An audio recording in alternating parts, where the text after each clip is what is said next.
Hey everybody, welcome to the latest episode of the Rich and Turbo Heavy Half Hour. As usual, I have my shit together. This is Rich. Find me on X at FuzzDoomRip. All the socials at Rich.Piva, doing reviews from Newspedia of Metal, and as a Doom Charts contributor. I have all four members of Howling Giant on the show. How friggin' awesome is that? How you guys doing? Great. We're doing great, Rich. Thanks for having us. Absolutely. And this show would be nothing if not starting late because I don't know how to work Riverside. So shout out to Riverside for being awesome, but shout out to me for sucking at it. I have you guys on the show. Obviously, you have something big coming out. I just love you guys as a band in general. I've been a big fan for years.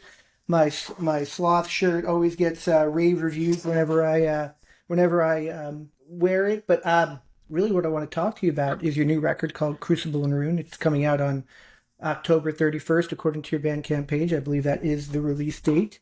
It comes in all sorts of fun colors on vinyl and whatnot. I believe I have the funky green foresty thing coming at me at some point. But number one, congratulations on the record. I've spent a lot of time with it, and it's some next level stuff. And number two, I wanted to ask you guys, just give me some thoughts about it. What you guys think is different from the last record, any kind of approach. I have my opinions, but I want to hear from you guys if you can tell me a little bit about the record and tell the listeners what they're in for in a couple of months. Yeah, who wants to jump in just so we're not all jumping on top of each other? Tom jumped first, so he volunteered himself. Man, I think, we're all really excited for this record to come out and to see what all you guys think. For us, it was a big step up in the recording process. So we got to record at Amish Electric Chair Studios in Athens with our friend Neil, who is amazing at what he does. And I think we captured some of the best sounds that we've gotten up to this point.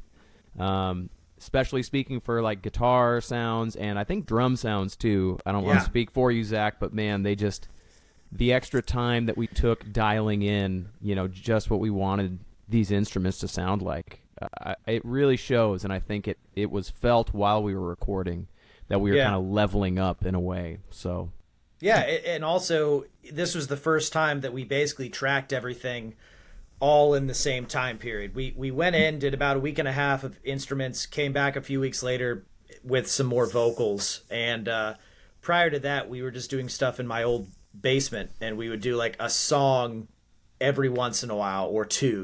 We'd do a session, a couple months later, we get another song in. And that's the way we did Glass Future, is we had like 18 songs that we just pared down into the final cuts there. So this was the first time we were able to go in and kind of knock it all out. It was grueling, but we got it done. And it was interesting, too. Our timeline felt faster for this one, the turnaround, like how quickly we got back into the studio and kind of going in with a lot of these songs being, almost done, but not completely done. There was a lot that was left to like the studio time itself. Conversations that we had with each other, conversations that we had with our engineer Neil kind of led us to the final product, which is a different approach than we've done in the past. So and this is also the first record that we've done with Adrian now. So marking the first record we haven't worked on outside of the alteration stuff without Drew, who used to do keyboards for everything, for every release. So with Adrian coming in, we were working on arrangements of like, all right, we have the ability to have more guitars or synths, and like, how does this arrangement fit? So Adrian came in on the spot and just like threw in all these textures that we used to get much later in the process from our buddy Drew. So it was a lot more collaborative that way. Yeah, you guys are a four-piece now, so officially a four-piece. So Adrian recording with these guys as an official member, how was that experience? And what's it like being a full-time member of Howling Giant? It's awesome, man. It feels cool. I've looked up to these guys for a very long time. Been a peer with those dudes. We played shows together for years. I think it was December. The boys played up down here in Asheville, and Tom and Zach and Bass and I just kind of sat on my deck and we just kind of talked some things through, and they invited me to come out to Nashville, and it was just one of those ideas like, let's see if it works, and it worked.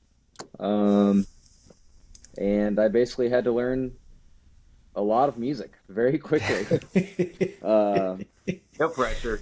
No pressure. It was a challenge, but it was a challenge that I think I needed. Just having gone through the hurricane and like maybe just like needing to feel like a love for the instrument again. It was a lot of fun, man. So like getting to write 2 different instruments for the record, and then just bouncing the ideas off the boys and seeing their faces just glow with happiness because like they felt like the sprinkles were getting put on the cake. It was a lot of fun, man. Love it. It was cool. also extra exciting to bring Adrian in because it's always nice you can kind of get in your own head after a little while after you're going through the songwriting process and we've the 3 of us, Tom and Zach and I, we've been writing together for a while now, and to be able to have Adrian in at the end there and have him sprinkle in his little touches and his little nuances, it was like really, really refreshing. And what a fresh set of ears does for things when we've been hammering things home for ages. Having somebody else come into that process and go, is this actually good? We're not sure. And my fear now is that we could be too powerful with 2 guitars in the band. So just there is a little bit of a point to that. First of all, it's intimidating having someone who has a better microphone than the guy who has the podcast. So thank you for that, Tom, because you sound wonderful. I'm a vocalist, and I need to shine at any moment. I need to be ready to shine. So a couple of things that I took away from the record on like up to spin, like I said, it's been on constant rotation. I've had it for about 2 weeks. Number one, Zach, I don't know what happened. Did you grow another limb or something? Because whatever you're doing, like I listened to Glass Future like today after I listened to this one like 10 times, and I'm like, holy shit, is that the same guy playing drums? Not that you weren't great on the other record, but I don't know if they turned it up a little bit. I don't know if you have a new kit. I don't know what happened, but like there's something going on there, and I don't know if it's a different approach, the way it was recorded. Anything that you can say about that? Because that was my first like, holy shit, when I heard the single, Canyons, that immediately kind of caught my ear. So I think that's basically product of Neil Turry, who did the record with us. He has an amazing room, really great gear. All the records before this, we were kind of just doing it in my basement with the mics that we had available, and we did the best that we could do, So this was nice to go into a proper studio with a lot of really cool gear. The first 4 hours of setting up drums were just Neil and I sitting there tuning each drum to get the exact sound that we wanted. So I think they punched through a little harder in this record for sure. I'm really proud of all these parts, and like this was also a time where I was able to take time in the recording process. We weren't as much in a hurry in other ways. Like if we had just a 2-hour session after work one day for some of this stuff, I would let some mistakes go, and they're like, well, you can't really hear that thing. But Neil and I were able to drill down and really get every single part that I wanted recorded the way that I want. Where before on other records, I'm obviously very proud of them, but there would always be like that last little 1% of a record where I'll hear something and be like, I wish I'd done that differently, Yeah. I also feel like Neil just has such a great ear for like, he was the way you guys were working together to tune your drums so that they would fit into the whole mix, right? With like how heavy the guitars can be at times and how like high gain certain moments can be. Like actually going through and making those changes in tuning all your heads so that they were like right where they were supposed to be. And right. I think that's just one of Neil's area of like expertise that was just so cool to see in real time, Yeah. Yeah, and we change setups kind of per song. Like each song has a different snare, like whether it's a different snare drum or a different head on something, like to allow more resonance or something to cut through or be a little more muted. The cymbal setups were changed. Neil did have one rule though, because I was setting up about 1,000,000 drums more than he usually sets up. He was like, if you don't hit every piece of this during that take, I'm taking that away from you. Comes off. If you don't hit it, I'm taking it away. We hit all of them. Yeah, you could hear that you hit all of them, for sure.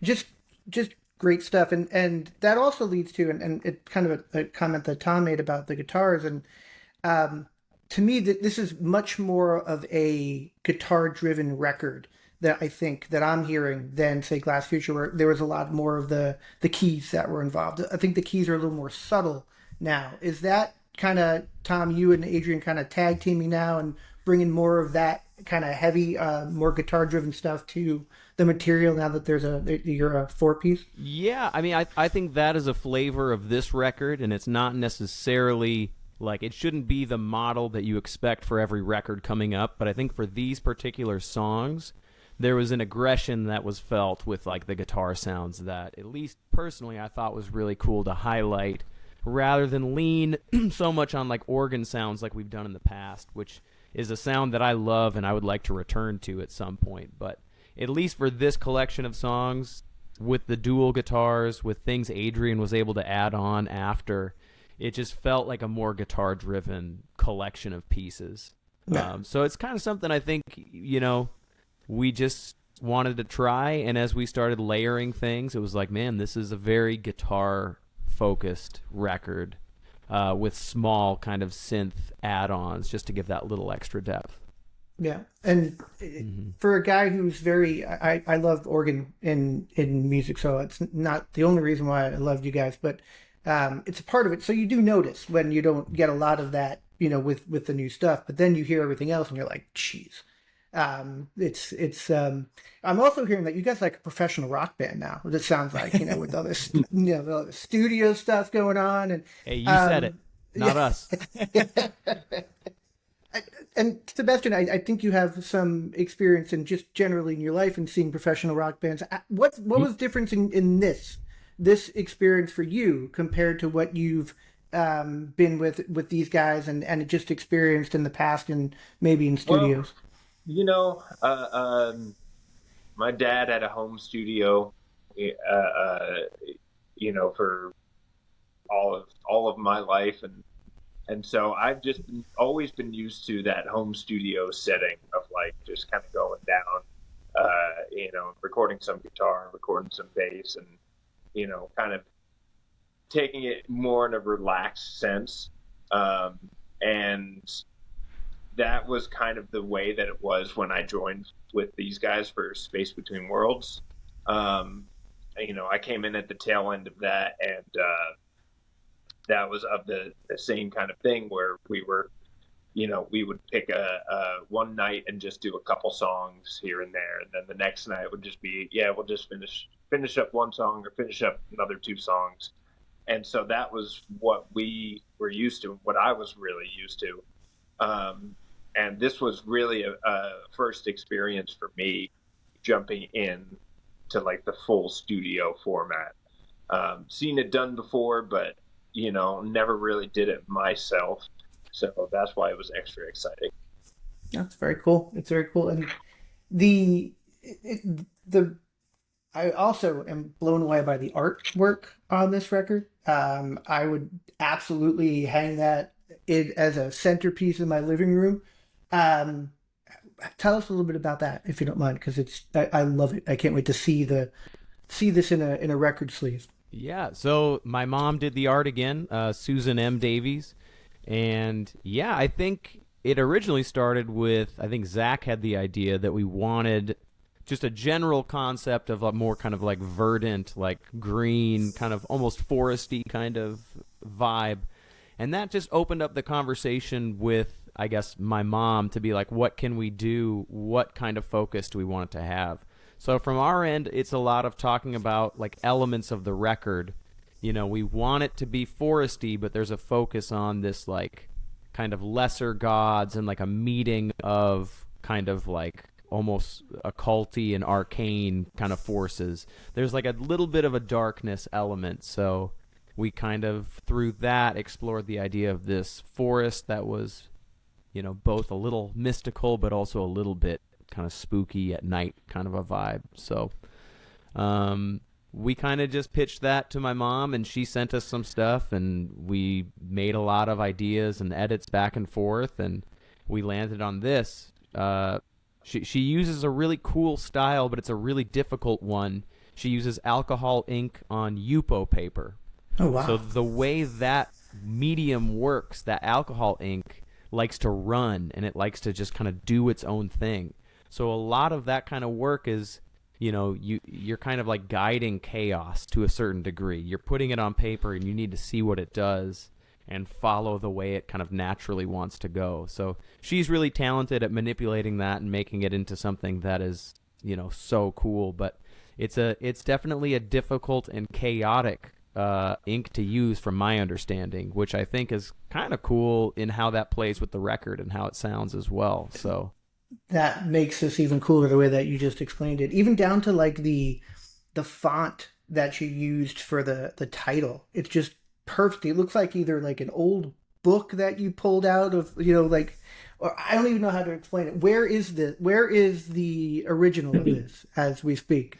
Who has that? It's still, Mom's got it up in Minnesota, so it's, you know, That's locked awesome. down. But yeah, we got to hide that in the vault. But yeah, we could probably make some prints. That would be a cool idea, actually. It's very, very cool stuff. And it's really awesome that your mom's involved in it, and kind of a family affair. That's very, very cool to have a mom that you can run ideas back and forth with, and you get to tell her the ones that you don't like too, and push back. And she give feedback. puts up with a lot of neurotic bullshit on our, or at least my end. I'm like, all right, Mom, I'm trying as like a non-visual artist, and I'm colorblind, red and green, which is like hilarious. So I'm trying my best to like explain something, and Mom's like, okay, sure. We've sent her the most garbage sketches of like weird stick figures, and like, this can mean something, right? This means something. I can't believe she puts up with it, and I love her, and I'm so thankful that she does, because she does amazing work with it. But yeah, it's, you know, it's funny. It's funny that way. It's killer stuff. It just makes the whole package. It just is like a whole thing. Like you can see like from the songs, from the titles, from the lyrics, from the music, from the artwork. It's just killer stuff. Obviously, there was an announcement that you guys are going out on the road. So tell me a little bit about the tour, and how that came about, and how excited you are to play with those guys. Yeah, Ancients, super cool band. We were actually out in 2023 with Elder and Ruby the Hatchet, and we were on this festival in Vancouver, Modified Ghost, and for that one day, Elder and Ruby were in another like stage in the festival downtown, and we played this other venue, and Ancients was headlining, and we were right before them. And man, they blew us away. They're the nicest guys. We were just hanging out with them for a while, and then as they released this newer record and started to spin up on the touring cycle again, we were talking, you know, like Instagram DMs is pretty much how the tour got booked. So just some good friends that wanted to take us out. So very exciting. It worked out. They're so good, and in so many ways, it's like a complimentary tour package. I'm honestly like, there's part of me that's intimidated to do it because they just like shred, man. It's so sick. Right. Their dual guitars are like, man, I feel like me and Adrian are going to be out there just taking notes on this. You know what I mean? They're so good at what they do. Sick. And vocally, just like what Kenny does is like, you know, there's always a mystery to me when I meet vocalists that can do clean vocals and then turn on like aggressive, harsh vocals. I don't have that skill, and I don't know how to learn that skill. So when I see someone that can just do it so naturally, it's like, it's just awesome to watch, man. And it's perfect live. So I'm a big fan, and I can't wait. Yeah, I don't know how anyone does the clean to not clean vocals and can then talk. And usually the guys that I talk to on the show who do that are the most soft spoken, nicest guys. So it's like, where the hell did that come from? Like just explosion. And I mean, you guys toured with Elder too, so I'm sure that was probably like, relatively awe-inspiring every night to see those guys play. I would assume. Yeah, You would Tom and I assume saw correctly. them. Yeah, I mean, it was wild. Especially Tom and I saw them in Boston years ago, like 2012, maybe. Mm-hmm. Yeah, at O'Brien's, and it was like us. Maybe even 2011. It might have was been. like Yeah. it was a long time. It was whenever I feel like Dead Root Stirring like just came out. Maybe. Yeah, and it's Tom and I and like 8 other people. And then we're going on that run with them, and they're selling out all these rooms. It's pretty bonkers. Yeah, they played a pretty big space here in Central Florida that I was out of town for, of course. So I didn't get to see them, but everyone who sees them just gets kind of blown away by them. There's a lot of like stuff that Nick does, not just with his playing technically on guitar, but what he's able to build with his like soundscapes and with his textures and basically like his pedal board and his ear for kind of creating the ambiance with a guitar driven project is like next level stuff. And we, not necessarily that we did that on this record, but that's an area I'd love to explore, is finding ways to use ambient guitar textures to create some of the background that the keys have typically done for us in the past. We won't abandon that, but I'd love to work that in.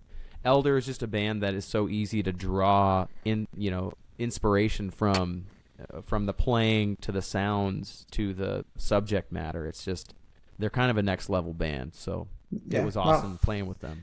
I mean, just as I don't call you guys a young band, but you guys have not been around for as long as some of these other bands. You've gotten to tour with some where you probably, it was almost like an education in how some of these bands, play live and interact and whatnot. So that's, very cool. Now with Ancients, you get even more of that. Yeah. That's awesome. Adrian, you mentioned earlier that you had to learn a whole bunch of music very quickly. Is there any song in the Howling Giant catalog that gave you the hardest time that you were trying to learn? Pick one. It's up to you.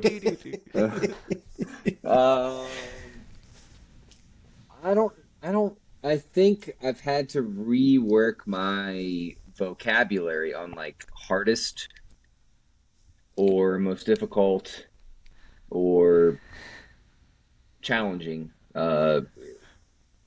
Whenever I have like an issue, I just I feel like I'm struggling, I come to Tom and I'm like, hey man, I'm like struggling with this thing. And Tom's like so positive, where he's just like, man, you got this, dude. It's fine. Just think about it. It's not good advice, but it's the advice I have. You got this, dude. It's what Tom says. He'll go, you got this, dude. And I'll struggle with it for like another hour or so, and then it'll just kind of click. And I'm like, man, that's awesome. But I will say, there is a son of a bitch of a song, and that is Kami. Kami and the Forge, back to back. The Forge specifically, that riff is a bear cat, dude. It's so fun though.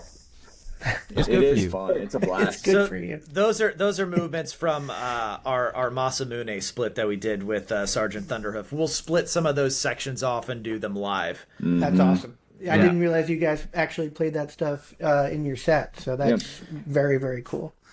It's so difficult that I can't play it, so we wrote a whole entire new guitar part for me to play because I can't play Tom's To be guitar fair, part. there was only one guitar part anyway, so we had to create a new part. That's fair.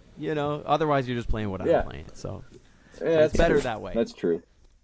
That's true. Yeah, for a little while, you guys had it was a gigantic hole in my Ripple music collection with missing that split, but I have since remedied that situation. Oh, So, nice. Nice. It's very cool that you guys play part of that. I didn't realize that was in your set. So It's one of those things where it would be cool to work in more, but it does feel weird at this point because it was a while ago now that we recorded that, But I think just as a test, it would be fun for us to work that up. So, Adrian, we're going to send a couple more songs your way. You can learn those real quick. It's going to be fine. No worries. No worries. You got Rich, this, dude. You got this. You got this, it. dude. And Rich, you mentioned what is in the set, but really the question for Adrian is what isn't in the set, because he said something the other day. He was like, all right, what's our set for Muddy Roots next week? And I sent him like an hour and a half worth of music, and he was like, isn't our set only like 45 or 50 minutes, dude? I was like, well, you got to have these ready to go. Then you have it. Then you have it. My favorite bands, for example, Clutch, an indie rock band called Guided by Voices. The thing about them is you never know. Thank you. Excellent. You never know what they're going to play live. You know that there'll be this core set of songs that they're going to hit, but you never know like what actually is going to be in the set. There's nothing worse than I like Kiss, and I go to see Kiss, and they played the same set for 60 shows in a row. So I'm not expecting anything different, except maybe Paul Stanley, slips when he's playing "I Was Made for Loving You."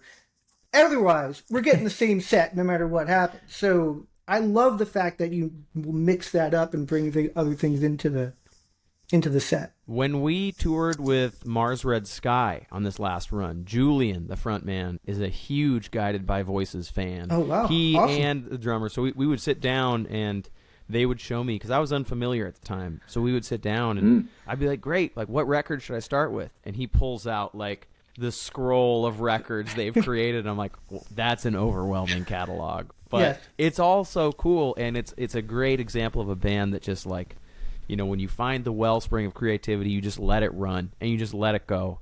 And the fact that they can change the set with that much material, like, thank God Guided by Voices didn't hire you, Adrian. Well, this is easy, man. Well, and also the amount of beer that they drink in their shows, also pretty amazing that they can get to all of those songs. And I might have 450 or so pieces of vinyl of Guided by Voices, but that's a whole other awesome. episode. Yeah, thank you. And yes, they are. Bob Pollock another Ohio band that absolutely rips. Dayton, Ohio, and to me, one of the greatest modern songwriters of all time. But that's a whole other episode. Thank you for someone mentioning Guided by Voices. I mentioned them in Duran Duran, and shit gets off the rails on this show. So, but that's a whole other story. So after the tour with Ancients, you guys are supporting them. Are you looking at maybe a headlining gigs, or what's coming up after that? I know that's down the line, and you guys haven't even started this yet. But so basically this fall we've got the 3 dates with Castle Rat. The beginning of October we've got the Ancients tour when the record comes out. We're working with our bookers right now for the spring. So unfortunately, with the postponed, kind of canceled Domcraft tour that we had in June and July, there are a lot of markets we've not been able to get to. So they are working on getting us out west again, March, April probably. And unfortunately, we won't be able to go out there with Domcraft, so that's probably going to be a headlining run for us. And then we're exploring just kind of other package options and hoping we can get back to Europe next year.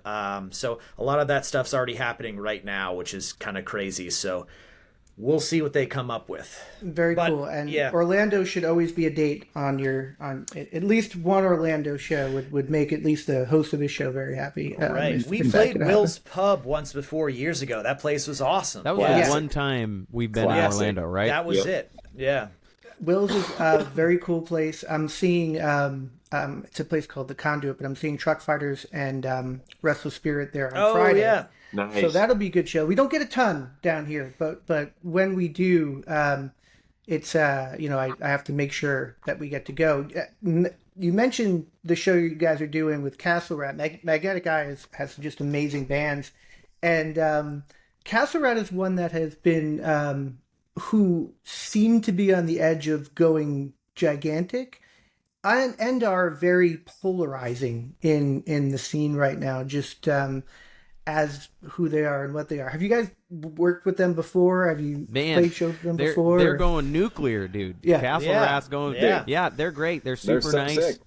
And what they do is, I don't know, it's just very specific Castle Rat stuff. I get that it's polarizing, but I think it's cool to see a band that can create, not just the body of work, but to create the show. Like it really is like, not to say you're going to watch a play, but it's a different experience, which I think is just kind of fun, to see that in the scene. So, and it was cool to watch develop from the beginning. Tom and I went to school with the old bass player, and when it was just kind of an idea, when they were when Riley and him were starting the group up, like, they had all these cool ideas, they were telling us about it, and then like out of nowhere, boom, it's a thing, and they have the whole stage show ready to go. Like they're working their asses off.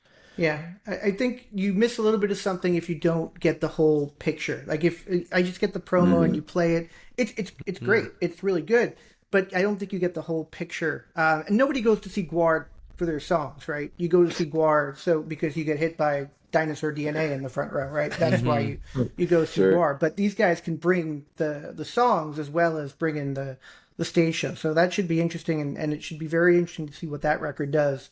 Because there's a lot of buzz about that, but also a ton of buzz about you guys. And I'm very excited for everybody to hear this record. Are you doing, as you mentioned, your set's like a mix of a lot of different stuff. Is it heavy on the new stuff, or kind of a mix, half and half, or? Probably for the November tour, we'll do something like maybe 4 or 5 new songs in a set. We'll kind of gauge it by night. Like we said, we keep a lot ready to go, and we talk about the set after and go, you know what, this one didn't really land like we thought tonight. Let's change it out tomorrow and see how that happens. And so we'll have about 4 or 5 of them. I'd really like to at some point, and we've done this once, when we were out with The Obsessed and Gozu, and Glass Future had been out a few months, we did Glass Future front to back, and that was really fun being able to do that whole record. But right now we're at the point where we recorded these songs so long ago, we're trying to figure out how to sing and play them at the same time again and all that good stuff. So we also have to get our practice in before we make that happen. So that's actually a cool thing to talk about for a second. The way we write music is starting with like riffs and ideas and stacking and building things until it's done. So like when we add the vocals, those are written oftentimes independently of like playing guitar while we're doing it. That's like, it comes at some point in the process where when the song is done, there's a time when, like, at least for myself, I have to go back and be like, all right, now you have to learn how to do both simultaneously. And that was gnarly on Glass Future. With like the song Glass Future took like a minute for me to figure it out. Really slow, like tedious, like how do the vocals land over dooba dooba dooba dooba dooba, just like constant thing. I was like, I had to really break it down. And Crucible and Ruin has a handful of moments like that. It has a handful of moments rhythmically that are just like, what the guitar is doing, what the vocals are doing are just like at odds. So it's a real, it's a tricky thing, but it's cool. This is a part of the process. Yeah, there is a moment. I don't envy you. There is a moment in Archivist where, like, one day Tom and I were and Bass and I were practicing, and we were just like, all right, well, maybe let's give it a shot and try to run it. And there's just a moment of terror in the middle where Tom and I just kind of locked eyes and we were like, this is impossible. We knew it, though. We knew it was going to be that way. We were in the studio recording that riff, and then when we decided to do vocals over that, we were like, are we really doing vocals over this riff? And I think we just looked and we're like, man, it's what the song wants. Like, it sounds better with it. We're like, all right, dude. Well, the song gets what the song wants, but Tom's struggling. Like, seemed like a good idea at the time in the studio. Didn't. It seemed like a horrifying idea at the time. It sounded great, but I was like, oh, fuck. We doing this? All right, we're doing this. The song Scepter and Scythe to me is probably my favorite one right now. There's like a next level heavy, I think, on that one. So love to hear what you guys are doing on that song live. But for each of you guys, is there one in particular that you're looking to really to play live on the new record? And Sebastian, I'm looking at you first just because you're in my line of sight first. Is there one that you really want to get out there and rip it up on?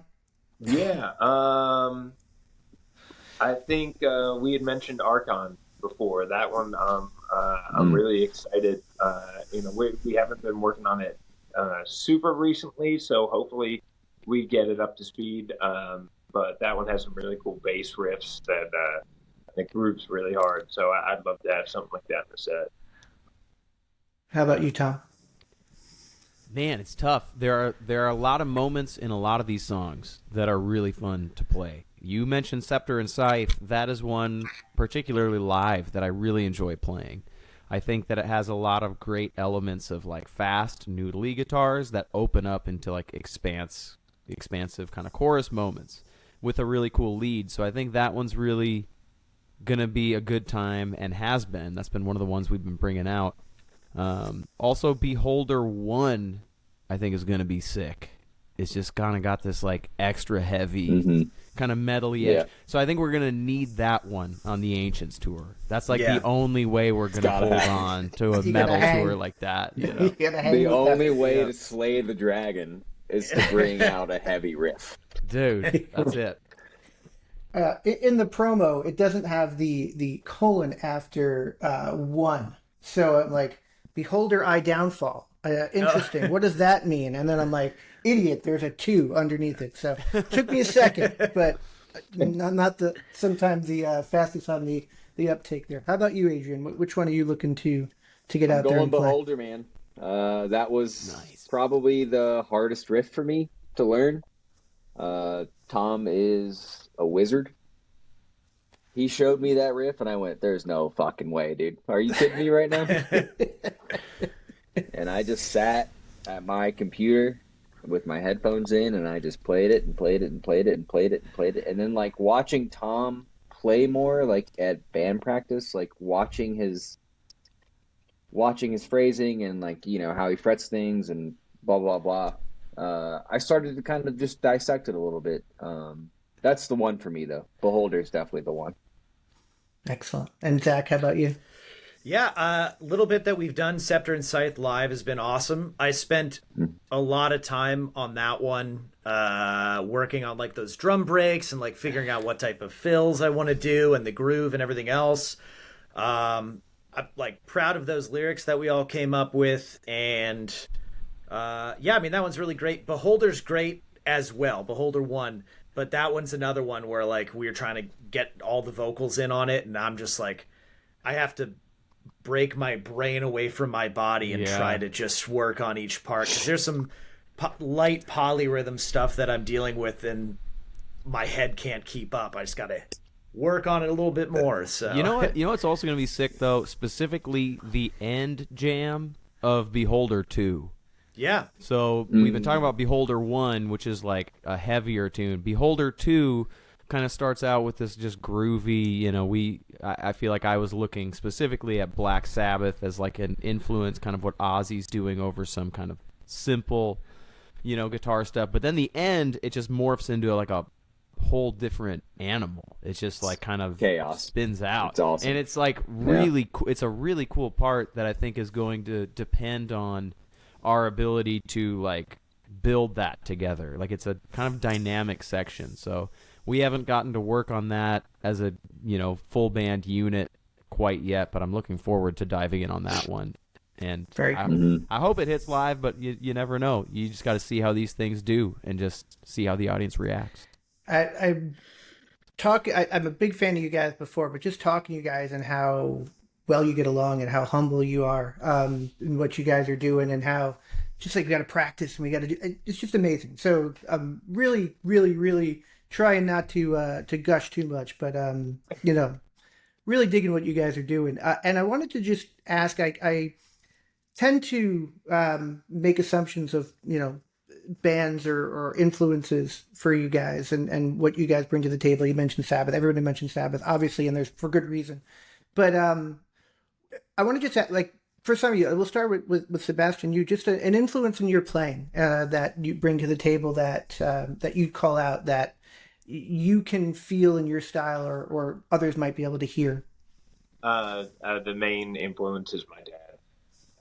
You know, I've been here. That's the only answer I was expecting, by the way. He's watching from afar right now. Yeah, he's actually filming me right now. Is your dad in the room with you right now, Sebastian? No, so truth. No, he's the biggest influence on my playing. He basically, in his own words, said that he would disown me if I played with my fingers instead of playing with the pick. So that's I've played with a pick my entire life.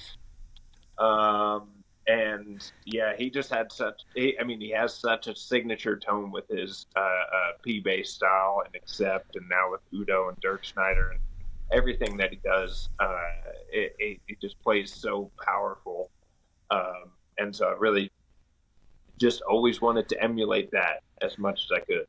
That's awesome. I love the family aspect of this band. As long as you don't bring like a redo of like the balls to the wall cover for a Howling Giant record, we'll be fine. You never know. You don't Never know, say I guess. never. That's the next photo shoot. I just bought the costume. Okay. Adrian, how about you? Oh man, my biggest guitar influences are probably David Gilmour and Kurt Cobain and probably Brent Hines. Well, yeah, unfortunate, obviously terrible loss for all of us. Yep. Never got to see Mastodon with him. I just saw them recently. Just amazing stuff that he created. I don't think I've ever heard anyone mention Kurt Cobain as a guitar influence on the show, which is very, very cool. The amount of time Pink Floyd gets mentioned on the show is actually pretty amazing to me. And usually when my co-host is on, he looks at me like, oh, here we go, Rich, because Rich doesn't like Pink Floyd. I've tried so many times, and it's a whole other show that we could have, but I get it. I understand. I respect it. I like the Syd Barrett solo records. I like the first record. Yeah. I even have Wish You Were awesome. Here, but I don't know. Someday somebody will teach me and it'll click. Same with Van Halen's first 6 albums, which you should see the hate I get for that shit. But that's a whole Are you other kidding me story. right now? I know, it's crazy. Just go on Twitter and say you like 5150 as your favorite Van Halen album and see what happens to your followers. It's not great. Anyway, that's very cool, and I love the different kind of the grunge era there. You have the kind of the more modern metal, and you have the kind of classic stuff. It's very cool. Zach, how about you? Who do you call out? What would you call out? Yeah, Coheed and Cambria is one of my favorite bands when it comes to, especially as a writing influence. Like I draw a lot from that band. I've seen them so many times, and definitely, at least in the drumming world, Josh is an amazing player.